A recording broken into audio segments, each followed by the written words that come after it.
Hola, ¿cómo estás? Estamos en un día más en Dejemos que fluya. Hoy, viernes, vamos a avanzar con la lectura de este libro que a mí me viene gustando muchísimo. No sé, no sé cómo lo vienen disfrutando ustedes. Y este libro es El hombre que confundió a su mujer con un sombrero de Oliver Sacks. En el día de hoy, a nivel. Hace ya 9 años que conocí al señor MacGregor en la clínica neurológica de St. Dunstan's, una residencia de ancianos donde trabajé tiempo atrás, pero lo recuerdo, lo estoy viendo mientras se lo cuento, como si fuese ayer. ¿Qué le pasa a usted?, le pregunté cuando entró todo inclinado. ¿Qué me pasa? Nada, nada que yo sepa, pero todos me dicen que me inclino hacia un lado. Es usted como la torre inclinada de Pisa, me dicen. Si se inclina un poco más, se cae. Pero, ¿usted no tiene sensación de inclinarse?, le pregunto. Yo me siento perfectamente, me dice. No entiendo qué quieren decir. ¿Cómo iba a estar inclinado y no saberlo? Parece un asunto un poco raro, concordé. Echemos un vistazo. Me gustaría que se levantase usted y diese un paseíto. Me basta con que vaya hasta aquella pared y vuelva. Quiero comprobarlo yo personalmente y quiero que usted lo compruebe también. Haremos un video en que aparezca usted caminando y lo proyectaremos. De acuerdo, doctor, dijo, y tras un par de tentativas se puso de pie. Qué viejecito tan simpático, pensé yo. 93 años y no aparenta más de 70. Despierto, inteligente. Llegará a los 100 y está como un roble, aunque tenga la enfermedad de Parkinson. Se puso a caminar muy seguro, deprisa, pero increíblemente escorado. 20 grados lo menos, el centro de gravedad desviado hacia la izquierda, manteniendo el equilibrio por el mínimo margen posible. Ya está, dijo muy satisfecho. ¿Ve? No hay ningún problema. Yo ando más recto que una columna. ¿De veras, señor MacGregor?, dije yo. Quiero que juzgue por sí mismo. Rebobiné la cinta y la proyecté. Le impresionó muchísimo verse en la pantalla. Enarcó las cejas, abrió la boca y balbució: «Maldita sea». Y luego dijo: «Tienen razón. Me inclino hacia un lado. Ahí lo veo muy claro, pero no he tenido ninguna sensación de estar inclinado. No lo siento». Eso es, dije. Ese es el kit de la cuestión. Tenemos 5 sentidos de los que nos gloriamos y que reconocemos y celebramos, sentidos que componen para nosotros el mundo sensible. Pero hay otros sentidos, sentidos secretos, sextos sentidos, si ustedes quieren, igualmente vitales, pero que no reconocemos ni celebramos. Estos sentidos inconscientes, automáticos, hubo que descubrirlos. Su descubrimiento fue, en realidad, históricamente tardío. Lo que en el siglo pasado llamaban vagamente sentido muscular, la conciencia de la posición relativa del tronco y las extremidades, recibida de los receptores de las articulaciones y de los tendones, no llegó a definirse en realidad y a llamarse propiocepción hasta la década de 1890. Y los controles y mecanismos tan complejos mediante los que se alinean adecuadamente y equilibran en el espacio nuestros cuerpos, esos no se han definido hasta este siglo y aún encierran muchos misterios. Es posible que solo en esta era espacial, con los peligros y la libertad paradójica de una existencia sin gravedad, podamos apreciar verdaderamente nuestros oídos internos, nuestros vestíbulos y todos los demás reflejos y receptores misteriosos que estructuran el sentido de orientación del cuerpo. Para el hombre normal, en situaciones normales, simplemente no existen. Su ausencia puede hacerse, sin embargo, bastante notoria. Si hay una sensación deficiente o deformada en nuestros descuidados sentidos secretos, lo que nos sucede es sumamente extraño, un equivalente casi incomunicable a estar ciego o sordo. Si la propiocepción queda absolutamente bloqueada, el cuerpo pasa a ser, digamos, ciego y sordo a sí mismo. Y, como indica el significado de la raíz latina propius, deja de poseerse, deja de sentirse. Y esto lo vimos en las historias previas, en la dama desencarnada. El anciano se quedó de pronto muy concentrado, las cejas fruncidas, los labios apretados. Se quedó inmóvil, pensando, ensimismado, ofreciendo un cuadro que me encanta.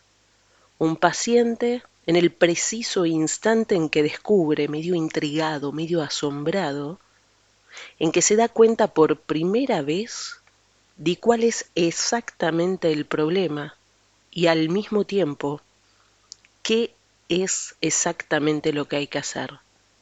Ese es el momento terapéutico. Déjeme pensar, murmuró medio para sí, frunciendo aún más las cejas y subrayando cada punto con unas manos fuertes y nudosas. Déjeme pensar. Piense usted conmigo, tiene que haber una solución. Yo me inclino hacia un lado y no puedo darme cuenta de que lo hago, ¿no? Tendría que tener alguna sensación, una señal clara, pero no la hay, ¿verdad? ¿No? Hizo una pausa y luego continuó. Yo fui carpintero, dijo y se le iluminó la cara. Utilizábamos siempre un nivel de burbuja para saber si una cosa estaba a nivel o no, y si estaba vertical o no lo estaba. ¿Hay algo así como un nivel de burbuja en el cerebro? Yo asentí. ¿Puede estropearlo la enfermedad de Parkinson? Asentí otra vez. ¿Es eso lo que me ha pasado a mí? Asentí por tercera vez y le dije, sí, sí.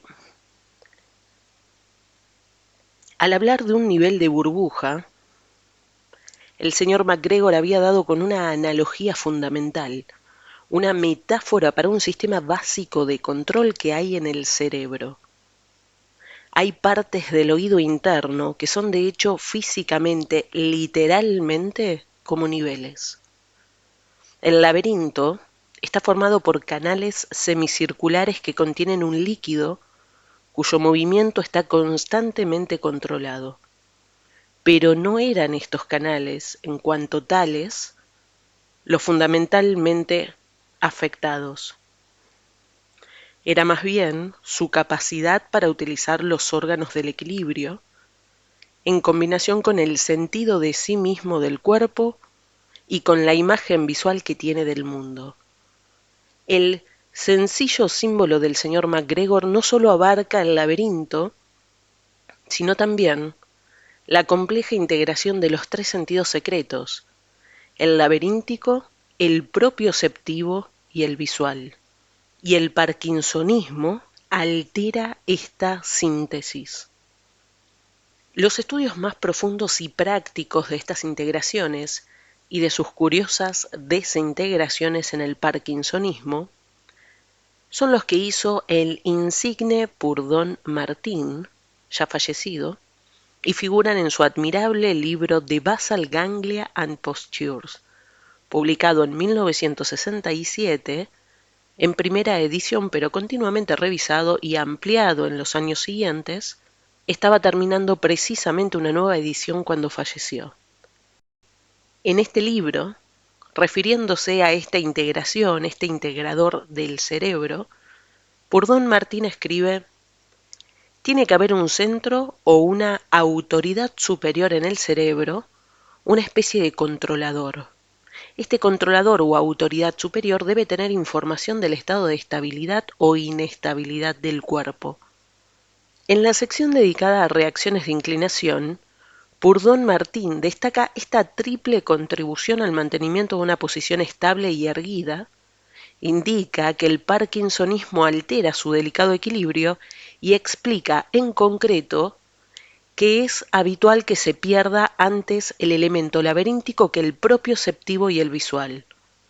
Dice también de modo implícito que este triple sistema de control opera de modo que un sentido, un control, pueda compensar la ausencia de los otros. No del todo, pues los sentidos difieren en su capacidad, pero sí en parte al menos y hasta un grado de utilidad. Los controles y reflejos visuales son quizás los menos importantes normalmente. Mientras los sistemas vestibular y propioceptivo estén intactos, nos mantenemos en perfecto equilibrio con los ojos cerrados. No nos inclinamos ni nos caemos al cerrar los ojos, pero al parkinsoniano, con su precario sentido del equilibrio, puede sucederle. Es frecuente ver a pacientes de la enfermedad de Parkinson sentados en las posturas más exageradamente inclinadas sin la menor conciencia de ello. Pero si se les proporciona un espejo, de modo que puedan ver su postura, entonces se enderezan inmediatamente. La propiocepción puede compensar en una medida considerable deficiencias del oído interno.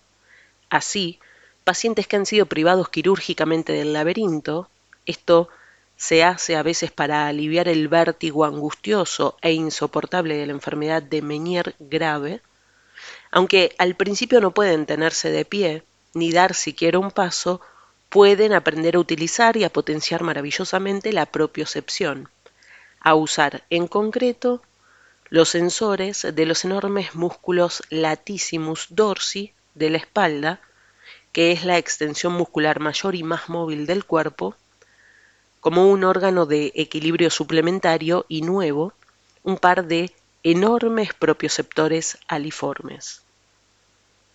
Cuando los pacientes adquieren práctica, cuando se convierte en una segunda naturaleza, pueden tenerse en pie y caminar, no perfectamente, pero sí con seguridad, tranquilidad y facilidad.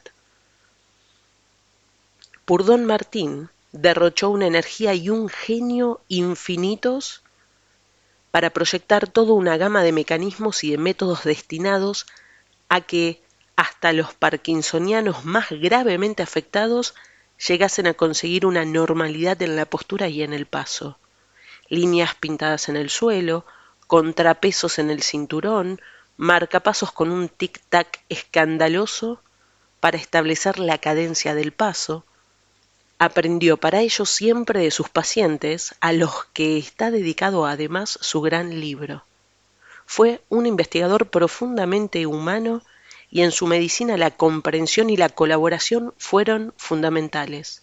Pacientes y médicos eran iguales entre ellos, estaban al mismo nivel, aprendían el uno del otro y se ayudaban uno a otro y se ayudaban también entre ellos para llegar a nuevos descubrimientos y nuevos tratamientos. Pero no había inventado, que yo sepa, una prótesis para corregir la inclinación y los reflejos vestibulares superiores alterados, que era el problema que tenía el señor MacGregor. Así que es eso, dijo el señor MacGregor. No puedo usar el nivel de burbuja que tengo en la cabeza. No puedo utilizar los oídos, pero puedo utilizar los ojos. Inclinó la cabeza hacia un lado, inquisitiva, experimentalmente, y añadió: todo sigue igual así. El mundo no se inclina. Luego me pidió un espejo y le puse uno grande con ruedas delante. Ahora me veo inclinado, dijo. Ahora puedo ponerme derecho. Quizás así pudiese mantenerme derecho, pero no puedo vivir entre espejos ni llevar uno encima a todas partes. Se puso a pensar de nuevo con muchísima concentración, el ceño fruncido, y de pronto se le iluminó la cara con una sonrisa. «Ya está», exclamó. «Sí, doctor, ya lo tengo. No necesito espejo, solo necesito un nivel. No puedo servirme de los niveles de burbuja que hay dentro de la cabeza, pero puedo instalar uno fuera de la cabeza, un nivel que yo pueda ver, del que pueda servirme con la vista. Se quitó las gafas, las manipuló pensativo, la sonrisa fue creciendo lentamente. Aquí, por ejemplo, en la montura de las gafas, esto podría indicar a mis ojos si estoy inclinado o no lo estoy. Al principio me costaría trabajo, tendría que estar pendiente, pero luego podría convertirse en algo automático. Bueno, doctor, ¿qué me dice usted? Me parece una idea inteligente, señor MacGregor. Intentémoslo. El principio era claro, la realización práctica un tanto peliaguda. Experimentamos primero con una especie de péndulo, un hilo con un peso al extremo que colgaba de la montura de las gafas, pero estaba demasiado cerca de los ojos y apenas se veía. Luego, con ayuda de nuestro optometrista y del taller, hicimos un soporte que se prolongaba más o menos el doble de la longitud de la nariz, partiendo del puente de las gafas, con un nivel horizontal en miniatura fijado a cada lado. Ensayamos varios modelos, que fueron todos ellos probados y modificados por el señor MacGregor. Al cabo de un par de semanas teníamos ya un prototipo, unas gafas de burbuja un poco estrambóticas, las primeras del mundo, dijo el señor MacGregor, jubiloso y triunfal. Se las puso. Resultaban algo aparatosas y extrañas, pero poco más que las gafas con audífonos que se hacían por entonces. Y empezó a verse en nuestra residencia un extraño espectáculo. El señor MacGregor, con las gafas de burbuja que había inventado y construido, la mirada atenta y fija, como un timonel que examina la bitácora de su nave. La solución era válida en cierta medida, al menos el señor MacGregor dejó de inclinarse, pero era un ejercicio constante y agotador. Luego, a medida que pasaban las semanas, fue haciéndose más fácil. Mantener bajo control los instrumentos pasó a ser algo inconsciente, como controlar el cuadro de mandos del coche mientras se charla, se piensa y se hacen otras cosas tranquilamente. Las gafas del señor MacGregor causaron verdadero furor en el St. Dunstan's. Teníamos varios pacientes más con parkinsonismo que padecían también trastornos en los reflejos posturales y las reacciones de inclinación, un problema no solo peligroso sino también notoriamente inmune a todo tratamiento. Pronto un segundo paciente, luego un tercero, llevaron las gafas de burbuja del señor MacGregor y como él, pudieron caminar derechos a nivel. Vista a la derecha. La señora S., una mujer inteligente de 60 años, ha sufrido un grave ataque que afecta a las partes posteriores y más profundas del hemisferio cerebral derecho. Conserva plenamente la inteligencia y el humor. A veces se queja a las enfermeras de que no le han puesto el postre o el café en la bandeja. Cuando las enfermeras le explican, pero señora S., lo tiene ahí, a la izquierda, parece no entender lo que le dicen y no mira a la izquierda. Si tiene la cabeza ligeramente girada, de manera que resulte visible el postre para la mitad derecha intacta del campo visual, entonces dice, vaya, pero si está ahí, pues antes no estaba. La señora S. ha perdido totalmente la noción de izquierda, tanto por lo que se refiere al mundo como a su propio cuerpo. Se queja a veces de que las raciones son demasiado pequeñas, pero esto se debe a que solo come de la mitad derecha del plato. No cae en la cuenta de que puede haber también una mitad izquierda. A veces se pinta los labios y se maquilla la mitad derecha de la cara, olvidándose por completo de la izquierda. Es casi imposible tratar estos problemas porque no hay modo de atraer su atención hacia ellos y no tiene ni idea de que existan. Lo sabe intelectualmente y puede comprenderlo y también reírse, pero le es imposible saberlo de una forma directa. Al saberlo intelectualmente, al saberlo por deducción, ha elaborado estrategias para resolverlo.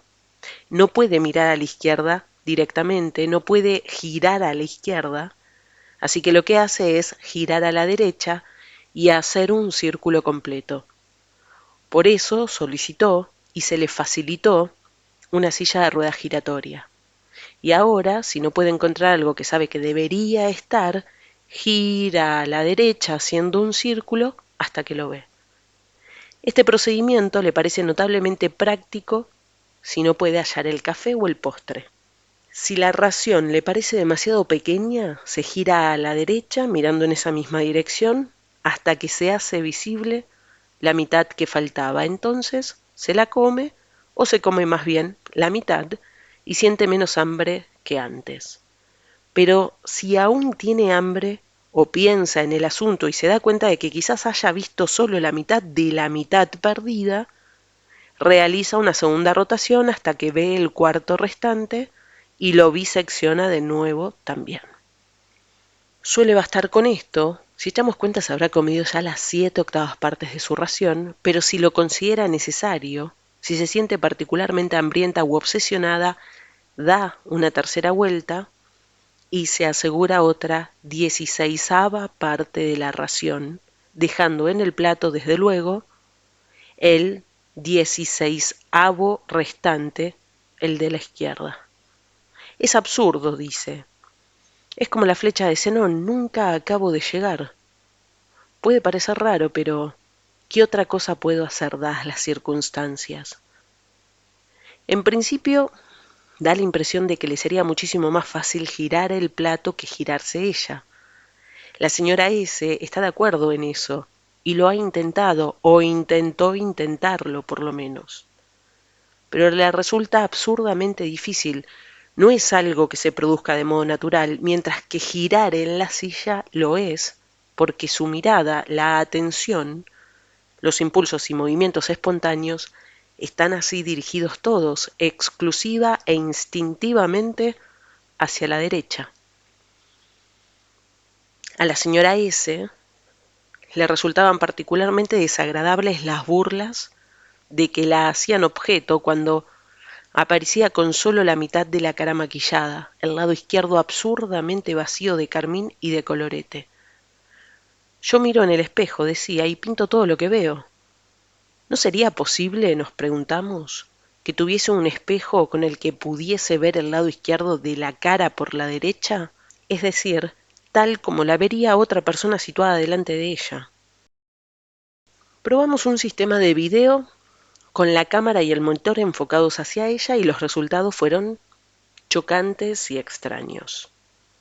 Utilizando como espejo la pantalla de video, veía el lado izquierdo de la cara a la derecha, una experiencia desconcertante hasta para una persona normal, como muy bien sabe todo el que haya intentado afeitarse utilizando una pantalla de video, y doblemente desconcertante, inquietante para ella, porque la señora S., el lado izquierdo de su rostro y de su cuerpo, el que veía ahora, no le transmitía ninguna sensación, no tenía para ella existencia, debido al ataque. «Quítenme eso de ahí», gritó muy alterada y desconcertada. Así que no investigamos más por esa vía. Es una lástima porque, como plantea también Gregory, esas formas de retroacción videográfica podría ser muy fructífera para estos pacientes con hemidesatención y extinción del hemicampo izquierdo. El asunto es tan desconcertante físicamente, metafísicamente incluso, que solo la experimentación nos puede guiar. Postdata. Los ordenadores y los juegos informáticos, no asequibles en 1976, cuando yo trataba a la señora S., pueden ser también de incalculable valor para pacientes con olvido unilateral en el control de la mitad perdida o para enseñarles a hacerlo por sí solos. Yo he hecho recientemente, hablo de 1986, un corto sobre este asunto. En la primera edición de este libro no pude aludir a una obra muy importante que se publicó casi simultáneamente, Principles of Behavioral Neurology, Filadelfia, 1985, del que es compilador Marcel Mesulam. No puedo evitar la tentación de incluir aquí la elocuente formulación del olvido que hace Mesulam. Cuando el olvido es grave, el paciente puede actuar casi como si hubiese dejado de existir súbitamente en cualquier forma significativa una mitad del universo. Los pacientes con olvido unilateral actúan no solo como si no pasase nada en realidad en el hemiespacio izquierdo, sino también como si no pudiese esperarse que fuese a suceder algo importante ahí. El discurso del presidente. ¿Qué pasaba? Carcajadas estruendosas en el pabellón de afasia, precisamente cuando transmitían el discurso del presidente. Habían mostrado todos tanto deseo de oír hablar al presidente. Ahí estaba, el viejo encantador, el actor con su retórica habitual, el histrionismo, el toque sentimental, y los pacientes riéndose a carcajadas convulsivas. Bueno, todos no. Los había que parecían desconcertados y otros como ofendidos. Uno o dos parecían recelosos, pero la mayoría parecían estar divirtiéndose muchísimo. El presidente conmovía, como siempre, a sus conciudadanos, pero los movía, al parecer, más que nada a reírse. ¿Qué podían estar pensando los pacientes? ¿No le entenderían? ¿Le entenderían quizás demasiado bien? Solía decirse de estos pacientes que, aunque inteligentes, padecían la afasia global o receptiva más grave, la que incapacita para entender las palabras en cuanto tales, que a pesar de eso entendían la mayor parte de lo que se les decía. A sus amistades, a sus parientes, a las enfermeras que los conocían bien, les resultaba difícil creer a veces que fuesen afásicos. Esto se debía a que si hablabas con naturalidad, captaban una parte o la mayoría del significado. Y, naturalmente, uno habla naturalmente. En consecuencia, el neurólogo tenía que esforzarse muchísimo para demostrar su afasia, hablar y actuar no naturalmente, para eliminar todas las claves extraverbales, el tono de voz, la entonación, la inflexión o el énfasis indicadores y además todas las claves visuales, expresiones, gestos, actitud y repertorios personales, predominantemente inconscientes. Había que eliminar todo esto, lo que podía entrañar ocultamiento total de la propia persona y despersonalización total de la propia voz, teniendo que llegar incluso a servirse de un sintetizador de voz electrónico, con objeto de reducir el habla a las puras palabras, sin rastro siquiera de lo que Fresh llamó colorido de timbre o evocación. Solo con este género de habla groseramente artificial y mecánica, bastante parecida a la de los ordenadores de la serie de televisión Star Trek, podía estar uno plenamente seguro, con los pacientes más sensibles, de que padecían afasia de verdad. ¿Por qué todo esto? Porque el habla natural, no consiste solo en palabras, ni, como pensaba Hutchins Jackson, solo en proposiciones. Consiste en expresión, una manifestación externa de todo el sentido con todo el propio ser, cuya comprensión entraña infinitamente más que la mera identificación de las palabras. Esta era la clave de aquella capacidad de entender de los afásicos, aunque no entendiesen en absoluto el sentido de las palabras en cuanto tales, porque, aunque las palabras, las construcciones verbales, no pudiesen transmitir nada per se, el lenguaje hablado suele estar impregnado de tono, engastado en una expresividad que excede lo verbal, y es esa expresividad, precisamente esa expresividad tan profunda, tan diversa, tan compleja y tan sutil, lo que se mantiene intacto en la afasia, aunque desaparezca la capacidad de entender las palabras, intacto y a menudo más inexplicablemente potenciado. Esto es algo que captan claramente, con frecuencia del modo más chocante o cómico o espectacular, todos los que trabajan o viven con afásicos, familiares, amistades, enfermeras, médicos. Puede que al principio no nos fijemos mucho, pero luego vemos que ha habido un gran cambio, casi una inversión en su comprensión del habla. Ha desaparecido algo, está destruido, no hay duda, pero hay otra cosa en su lugar, inmensamente potenciada, de modo que, al menos en la expresión cargada de emotividad, el paciente puede captar plenamente el sentido, aunque no capte ni una sola palabra. Esto, en nuestra especie Homo loquens, parece casi una inversión del orden habitual de las cosas, una inversión y quizás también una reversión a algo más primitivo y más elemental. Quizás sea por esto por lo que Hooklings Jackson comparó a los afásicos con los perros, una comparación que podría ofender a ambos, aunque cuando lo hizo pensaba más que nada en sus deficiencias lingüísticas y no en esa sensibilidad tan notable, casi infalible, para apreciar el tono y el sentimiento.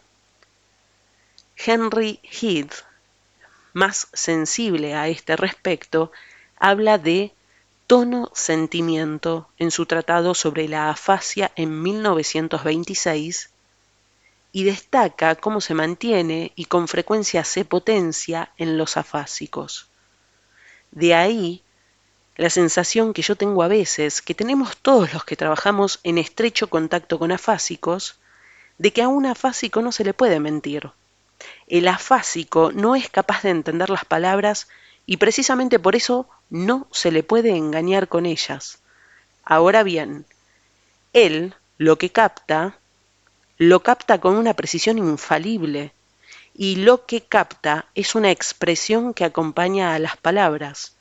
Esa expresividad involuntaria, espontánea, completa, que nunca se puede deformar o falsear con tanta facilidad como las palabras. Comprobamos esto en los perros y los utilizamos muchas veces con este fin para desenmascarar la falsedad o la mala intención o las intenciones equivocadas para que nos indiquen de quién se puede uno fiar, quién es íntegro, quién es de confianza, cuando, debido a que somos tan susceptibles a las palabras, no podemos fiarnos de nuestros instintos. Y lo que un perro es capaz de hacer en este campo, son capaces de hacerlo también los afásicos, y a un nivel humano e inconmensurablemente superior.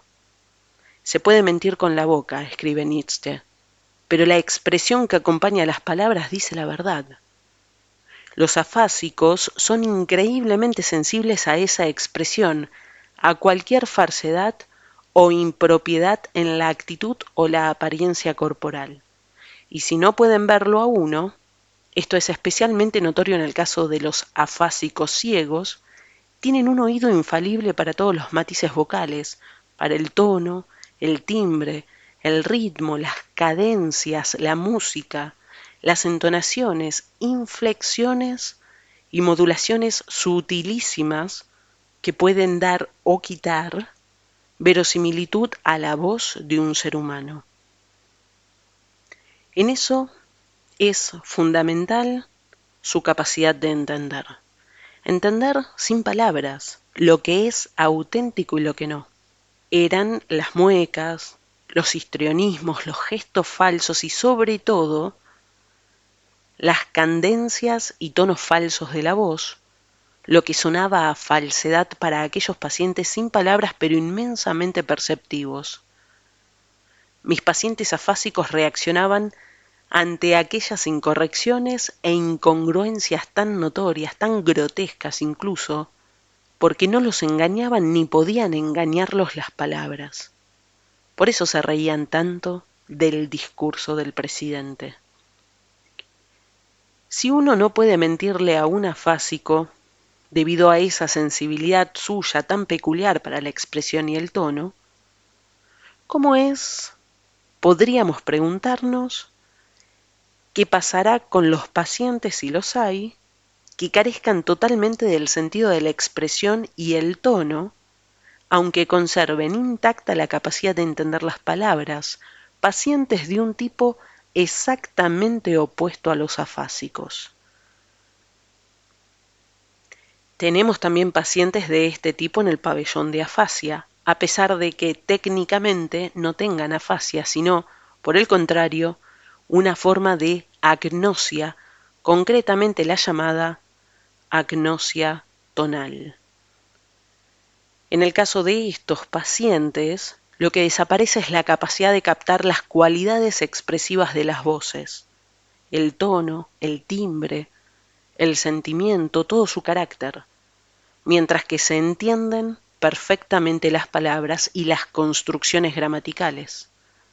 Estas agnosias tonales, o también llamadas aprosodias, siguen a trastornos del lóbulo temporal derecho del cerebro y las afasias a los del lóbulo temporal izquierdo.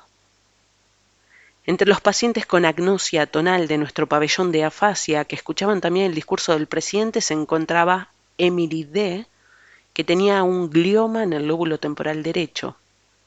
Emily D., que había sido profesora de inglés y poetisa de una cierta fama, con una sensibilidad muy especial para el lenguaje y gran capacidad de análisis y de expresión, pudo explicar la situación opuesta, lo que le parecía el discurso del presidente a una persona con agnosia tonal.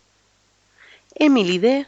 no podía captar ya si había cólera, alegría o tristeza en una voz, y como las voces carecían de expresión, tenía que fijarse en las caras, las posturas y los movimientos de las personas cuando hablaban, y lo hacía dedicándoles una atención, una concentración que nunca les había dedicado. Pero daba la casualidad de que también en esto se veía limitada, porque tenía un glaucoma maligno y estaba perdiendo vista muy rápidamente. Entonces descubrió que lo que tenía que hacer era prestar muchísima atención al sentido preciso de las palabras y de su uso, y procurar que las personas con las que se relacionaba hiciesen exactamente lo mismo. Cada día que pasaba le era más difícil entender el lenguaje desenfadado, el argot, que es el lenguaje de género alusivo o emotivo, y pedía cada vez más a sus interlocutores que hablasen en prosa, que dijesen las palabras exactas en el orden exacto. Con la prosa descubrió que podría compensar en cierta medida la pérdida del tono o del sentimiento. De este modo podía conservar, potenciar incluso, el uso del lenguaje expresivo, en el que el sentido lo aportaban únicamente la elección y la relación exacta de las palabras, a pesar de que fuese perdiendo la capacidad para entender lenguaje evocativo, que es en el que el significado solo viene dado por la clase y el sentido del tono. Emily D. oyó también, impasible, el discurso del presidente, afrontándolo con una extraña mezcla de percepciones potenciadas y disminuidas, precisamente la contraria de la de nuestros afásicos. El discurso no la conmovió, ningún discurso la conmovía ya, y se le pasó por alto todo lo que pudiese haber en él de evocativo, genuino o falso. Privada de reacción emotiva, ¿la conmovió como a todos nosotros o la engañó el discurso? No es convincente, dijo, no habla buena prosa, utiliza las palabras de forma incorrecta, o tiene una lesión cerebral o nos oculta algo. Así que el discurso del presidente no tuvo eficacia en el caso de Emily D., debido a su sentido potenciado del uso formal del lenguaje, de su coherencia como prosa, igual que no lo tuvo con nuestros afásicos, sordos a las palabras, pero con una mayor sensibilidad para el tono. Esa era la paradoja del discurso del presidente. A nosotros, individuos normales, con la ayuda indudable de nuestro deseo de que nos engañaran, se nos engañaba genuina y plenamente. Y el uso engañoso de las palabras se combinaba con el tono engañoso tan taimadamente que sólo los que tenían lesión cerebral permanecían inmunes, desengañados. Es así que ponemos fin a la primera parte de este libro, El hombre que confundió a su mujer con un sombrero, acá en Dejemos que Fluya. El próximo viernes comenzamos con la segunda parte, Excesos. Los espero, les deseo que estén muy bien, muy buen fin de semana, se los quiere.